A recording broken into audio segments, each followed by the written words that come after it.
Scotland's Burning, amazing. Twinkle, Twinkle, Little Star, incredible. You really can't beat it. And especially in the both group class settings with my teaching at the Baltimore Symphony Orchestra's or Kids program in my bass group classes, and also my private teaching as well. So it's great to have this method to be able to apply for multiple situations of teaching.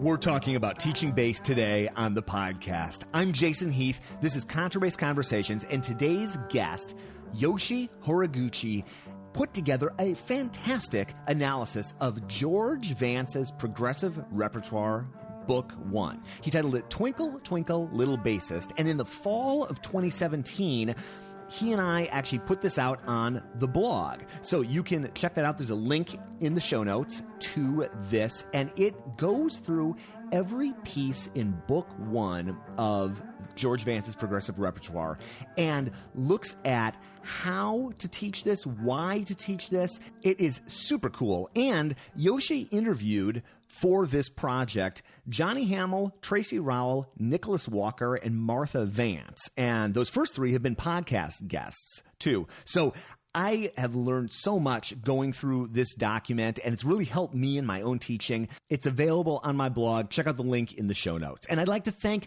D'Addario Strings, A440, and Upton Bass for sponsoring Contrabass Conversations. Thank you so much, guys. And let's dive into this conversation with Yoshi Horiguchi. Hey, thanks for being up for this. I was just going through some old blog posts, and I was looking at what I put out with what you wrote in the fall, and I thought, man, that would make for a good podcast. So thanks for being up for it. Yeah. Thanks for asking me. I'm really happy to be here. How's your year going? So far, so good. So this is my first year doctoral program at Peabody, and it's I just finished up my master's in the spring, so it's kind of a nice transition time. Not much has changed as far as coursework amount. So that's about the same. My trio's doing more and more stuff. Cool. We started playing together last year, and since then we've started getting more serious, upped our rehearsal hours, and started entering competitions, and got accepted into finals from 2 competitions. So preparing for those and just doing a lot of shows with them, and just continuing to teach my students and teach at the prep, Peabody Prep, and teach at kind of random places that ask me to teach for them there. So otherwise, just freelance life. You know the life. I know of which you speak. Yes, absolutely. Well, congratulations on getting into the 2 competitions. That's fantastic. Thank you. Really excited. Wow. And you did your master's at Peabody too, right? I did. Yes. Yeah. I studied with Paul Johnson, and I completed my master's in performance and pedagogy as well. So I was able to study some cello pedagogy with Bai Chi Chen, who also teaches at the Peabody Preparatory as well. How long have you been teaching at Peabody Prep?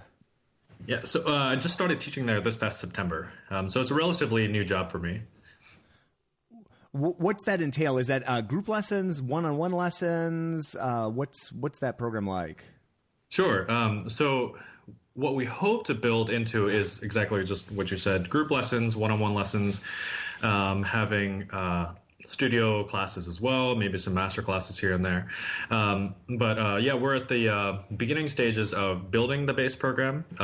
When it was the job was handed off to me in September, the studio was only one bassist. So we're doing a lot of recruiting this year, and hopefully we'll have more bassists in the coming years in the program. Cool.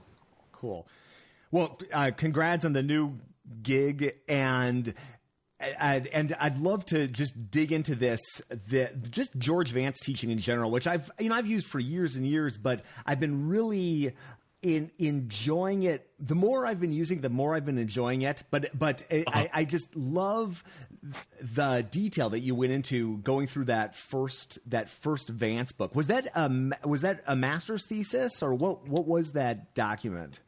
So that was actually part of my kind of self-curriculum that I put myself through between my undergraduate and graduate degrees, I guess what people would call the gap year. Actually, 2 years, gap years. And so I played in different orchestras around town. I did a lot of solo stuff to kind of, I guess, mimic like solo recitals that I would have to do for a degree. And as far as the coursework, I try to read a book a month just based on what music books that people recommended me. And on the research front, I saw the ISB had a research competition. And so that kind of spurred me on to do a research on something.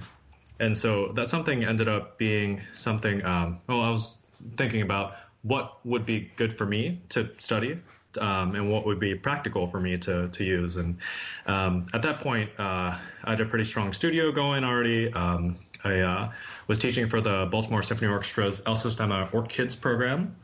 I wanted to do some research that had to do with teaching. And so when I was an undergrad at UMBC, I did my undergrad at University of Maryland, Baltimore County. I studied string pedagogy with Christian Tremblay, and he took me through in the teaching point style of a method book, and so, but of the violin book. And so I did that with the violin book, but hadn't really done that with any bass books that I was teaching in a more kind of detail-oriented, like writing down formal way. And so I thought I could combine my interest in teaching with the research. And that's what came about this teaching analysis of the first book. And I got a lot of help from both my pedagogy mentor at UMBC. He's always been awesome. And also my musicology professor at UMBC, who helped me as far as the formal research side of things. Because that was something that I was still shaky about, just how to be an academic. So that's how it all came to be. This episode is brought to you by the Upton Bass String Instrument Company, a company that I have been such a fan of over the years. Gary and Eric and all the good folks at Upton, they do extraordinary work. They've been at it for a long time, and it has been so much fun to watch them evolve over the years. And a question they get asked a lot is, what's the difference between their Bohemian model bass and their standard model basses? And basically what it boils down to is they come from the same basic outline, but there's much more customization available in a Bohemian bass. So Upton standard basses basically look like each other. They're either laminate, hybrid, or carved, but they're similar in their form, while you can get your Bohemian bass customized if you want hat peg tuners, if you want all sorts of other details. That's the bass you can customize. And if you haven't been to the Upton website recently, they're constantly adding new videos, new photos, new descriptions, and every bass has a story. And I love following along with these stories. Visit them at uptonbass.com, and thanks for sponsoring the podcast.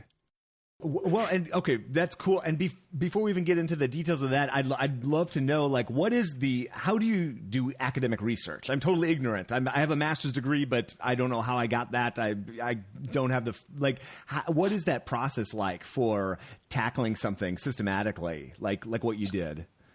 Sure. So I guess depending on the topic, you have many different approaches. And depending on the type of person you are, you would have many different approaches. Some people will find it helpful to read the guidelines and just kind of follow the guidelines kind of step by step and form their paper through that. So like their first step would be kind of picture perfect arty, and then the second part would be picture perfect arty. For me, I'm just kind of like I'll run for a while with some research that I've read and just kind of run with that style. And then once I've written, 5 or 10 pages or so, I'll go back and then refine those 5 or 10 pages and then use that refinement process to continue the following pages as well. So yeah, many different ways to go about doing it. I'm still learning myself, sure, to be honest, and definitely still refining that process. But yeah, it's just kind of, you just do it and then learn more about it and then refine the process. I mean, much like playing the bass, right? Of course. Yeah. Had you been using those books in your own teaching, the progressive repertoire books, prior to this? Prior to the research, yes, I have. Scotland's Burning, amazing. Twinkle, Twinkle, Little Star, incredible. You really can't beat it. And especially in the both group class settings with my teaching at the Baltimore Symphony Orchestra's or Kids program in my bass group classes, and also my private teaching as well. So it's great to have this method to be able to apply for multiple situations of teaching. Yeah, so using those in a group context, like what does that look like? Are you going systematically through the book or picking certain pieces? Are you doing it for the whole session, or how does this factor into a group class for you? Sure. So the great thing about the George Vance method is a lot of the tunes have the ability to incorporate in a group class of kids of similar ability and also of different ability levels. So take Scotland's Burning, for example. It's a pretty relatively, I shouldn't say simple song, but it's one of the first songs that you put together in the series. And you can play it in unison as a group. You can also play it in a round. Someone working on thumb position, you can have them play in thumb position while someone just starting out is starting in the neck pluck position, or which is the George Vance method philosophy of starting in the neck block method. Or if you're starting in first position and shifting to the high D in the Suzuki traditional third position, you can do that as well. So tackling different positions based on where you are, you can use it to make better tone with your bow, working on your bow technique, or you can have your students pizzicato and just focus on their left hand. So, between thumb position, different positions, developing your bow sound and pizzicatoing, like that's already 4 different levels of ability level that you can attack there. Mahler 1 solo is also a great opportunity as well. That's in book 2 of volume 1, so I haven't gotten that far as putting together a teaching point, but that's also one that I go to for my group classes. Is for someone working in thumb position, they can play it on the starting from the D harmonic and just stay in that thumb position harmonic area. They can practice pivoting if they want to do it all on the G string, a lot of it on the G string. They could do it in first position or half position. And for someone just starting out the bass that day, I've had that happen. Middle of the year, my director at Orchids comes and says, "All right, Yoshi, you're got a new student today. He has never played the bass, and here you go." And so I'm like, all right. So while everyone else is playing Mahler 1, you and I will play these 2 notes, D and A, back and forth. The bass player life. It's a good introduction to the bass player life, for sure. Yeah. So the Vance method is great because there's so many opportunities to present at different levels of the same song, so that everyone feels included, and one person is not like left in the dust, and then one person doesn't feel like they're just kind of being dragged along too. Well, I saw that in evidence so clearly in Dallas back in January. Kate Jones had a bass festival, and she called the Mahler 1 solo, the bass player national anthem, which I love because just what you're describing was happening. There were some people pitzing, just D, A, people playing down in the low positions, people playing up high, people playing the oboe melody, who knew it, and switching it up. And it was just really cool to see that in action. How did so you were using these materials before and then after this in-depth analysis, and you interviewed, right, Nicholas Walker, Tracy Rowell, Martha Vance, Johnny Hamil, is that right?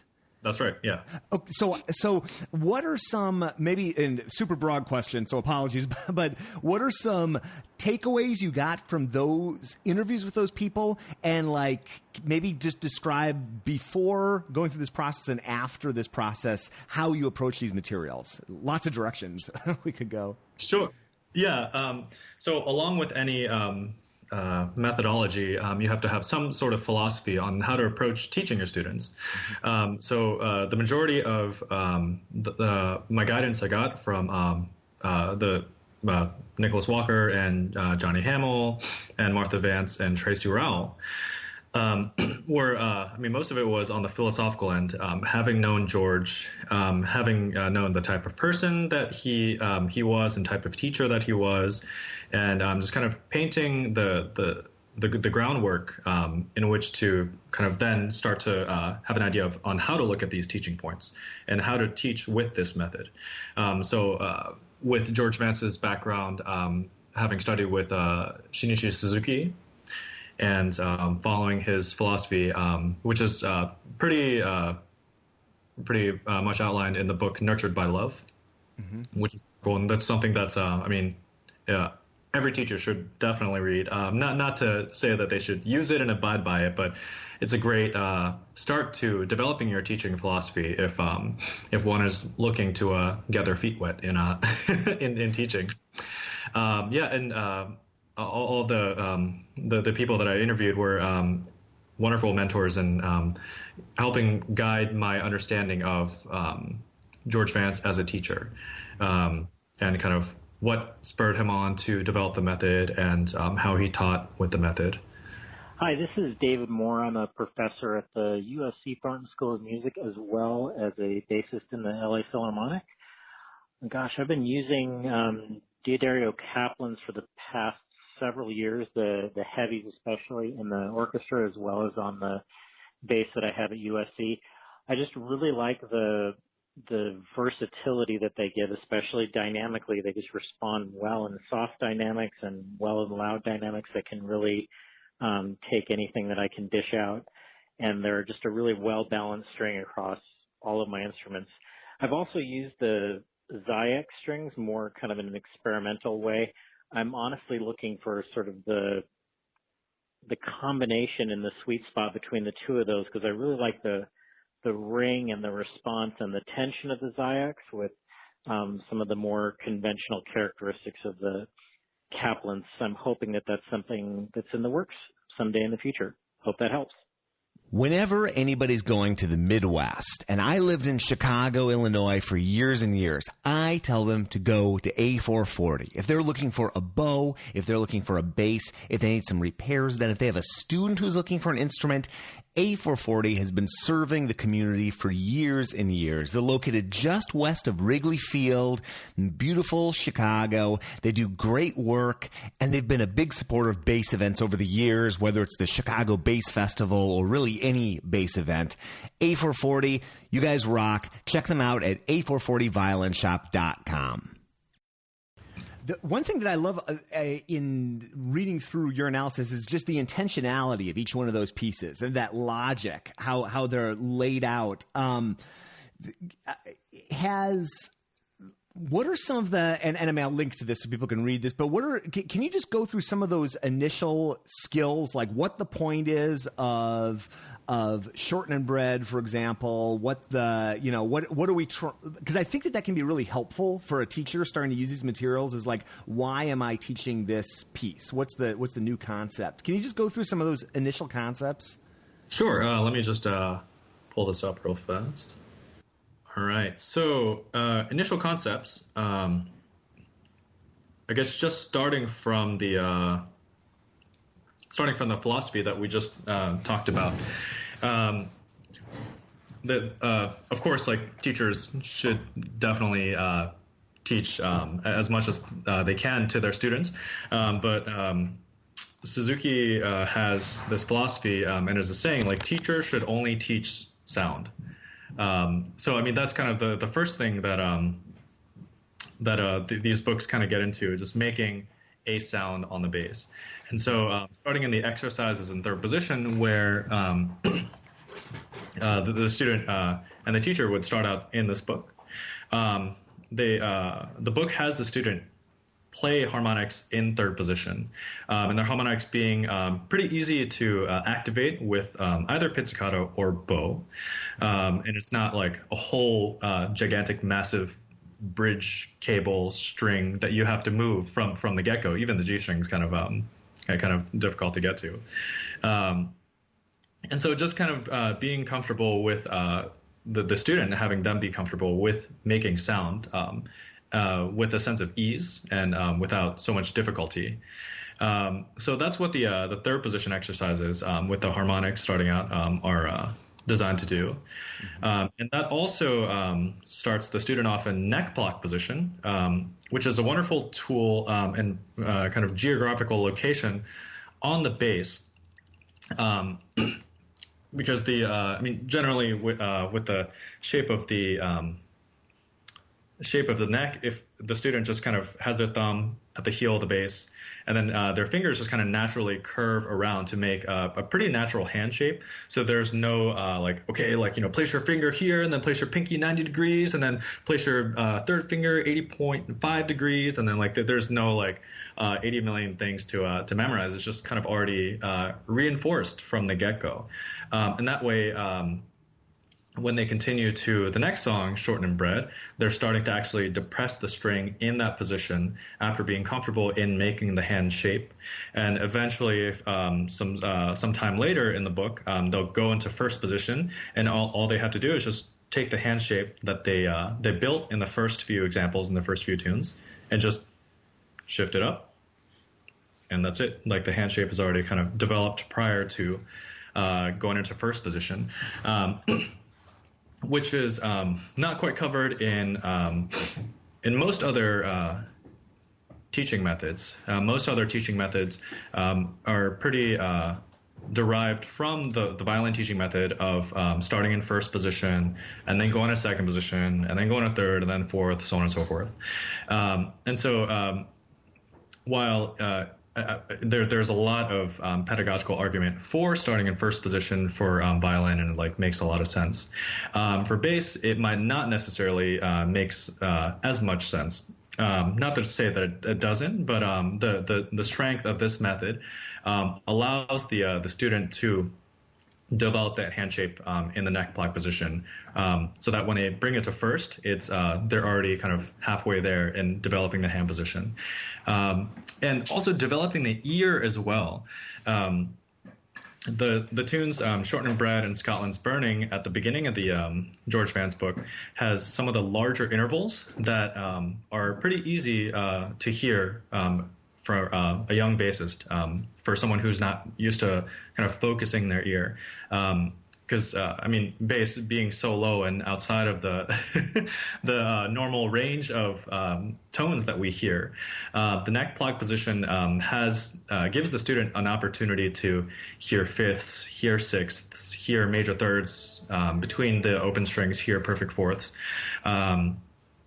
And so that they can kind of become familiar with the more friendly intervals before in the neck block position that is available, before heading to hearing is that major seventh in tune? Is that minor second in tune? That kind of comes later. But this method has so many different advantages in the first few tunes, and starting in third position, or George Vance is called third position, which is based on the Roboth division of the fingerboard, and before going into first position.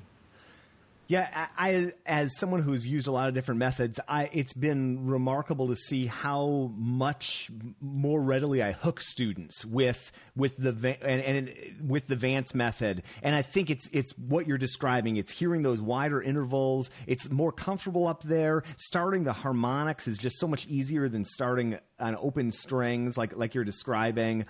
I've become a real fan of this approach. And in terms of the position numbers, because most people that I at least am teaching, probably many others as well, are also in the school orchestras, right, or the youth orchestra, and they've got this different position system. How do you manage that difference? Because what we're talking about in this method, the third position is traditionally the fourth position, I think.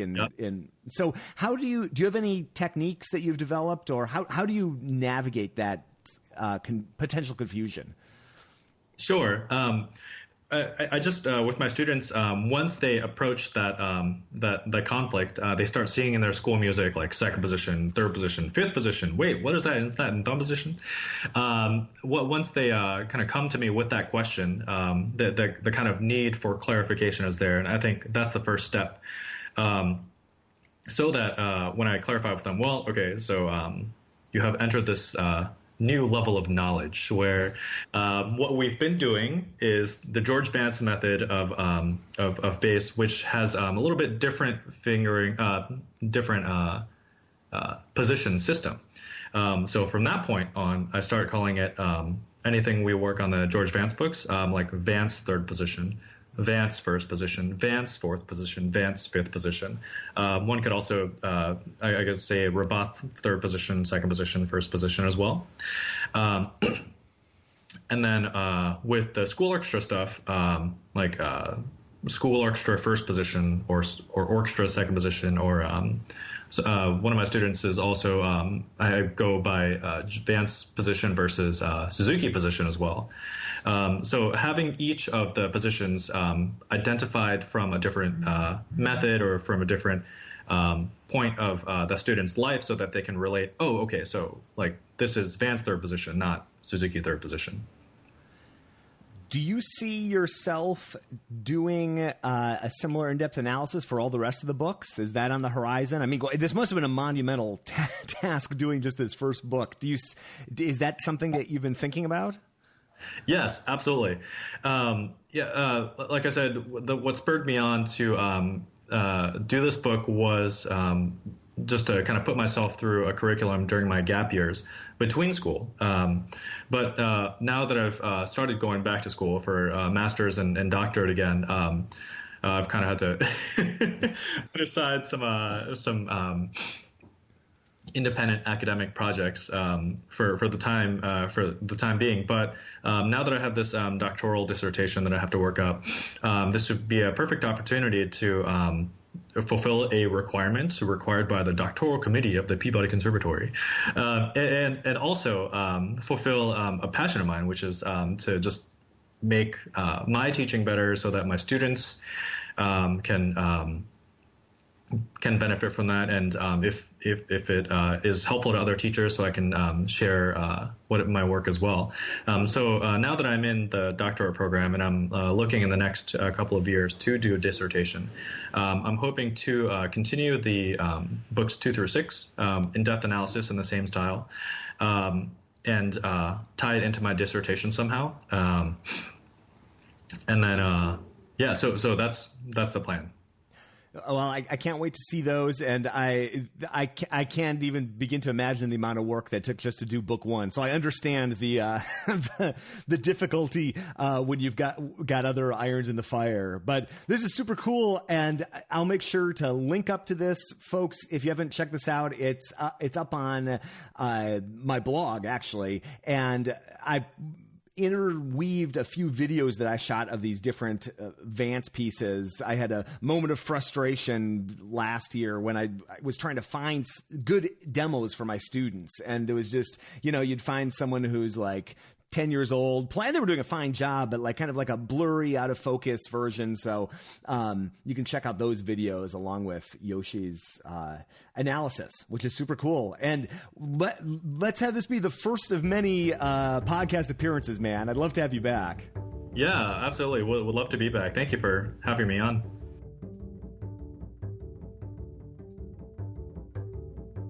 Yoshi, thank you so much for chatting. And folks, be sure to check out the link to this in the show notes, or just go to doublebassblog.org and search for George Vance. It'll come right up.